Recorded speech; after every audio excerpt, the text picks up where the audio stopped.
Now over here we are going to do a class, and here we'll call it app events, and then it extends our block class, and we know that we have to assign an abstract class to it. Actually it should be app blocks, not app events. Blocks block and app events. Let's see, do we have its app events? Wow. Okay, this is app event, and then app state for our state class. Okay, right. Make sure this class is app state. Okay, if you have earlier other classes, the one that we deleted, they might conflict, so that's why we have to have them. All right, and then over here inside our app blocks, and here we are going to import it. All right, and then here we're just gonna call app const app blocks, this one, and then we're not passing anything to it, and then super constructor, and then here we'll initialize our state. And what is our state? App state. That's it. Okay, now if you hover over on this is amazing. Well, here it says that a const constructor, which is this one, can't call a non-const superconstructor of block. Now you have to understand what it says. It says that, okay, this is a const constructor, but you are trying to call something, the superconstructor, that is of block, but that is non-const. So this is something we learn new again over here.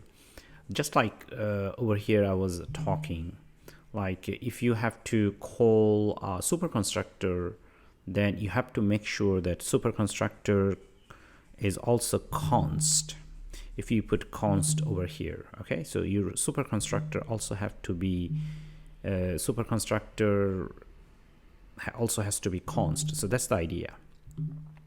Now here, I'm not sure you understand or not, but if you read it carefully, it would make a lot of sense. So here, a const constructor, which is our app blocks constructor, can't call a non-const superconstructor. So what is our superconstructor over here? Now superconstructor is the constructor of block actually.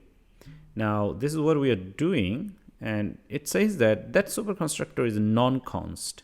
So here this constructor is non-const, so that's why we can't call it. Now you go ahead and see this thing. Now this is the this is the superclass or abstract class, and it has a constructor. And you see this constructor is non-const. Okay, so there is no const over here, so that's the problem. So in that case we have to remove that. So that's what it is trying to telling you, and it just worked. Okay, yeah, so we also did the same thing with others. Like for example, if you go ahead and do register blocks over here, you'll see that actually we didn't call the const over here. No, because there's a lot of topics that we should be working on. So the idea is we learn them step by step. Even though block just looks like emit and events, but there are a lot of things in detail that you should know. Okay, but of course this idea doesn't really have to do with block directly. It has to do with the Dart itself. So if your class has a superconstructor and that is const, then subclass should be const as well for the constructor.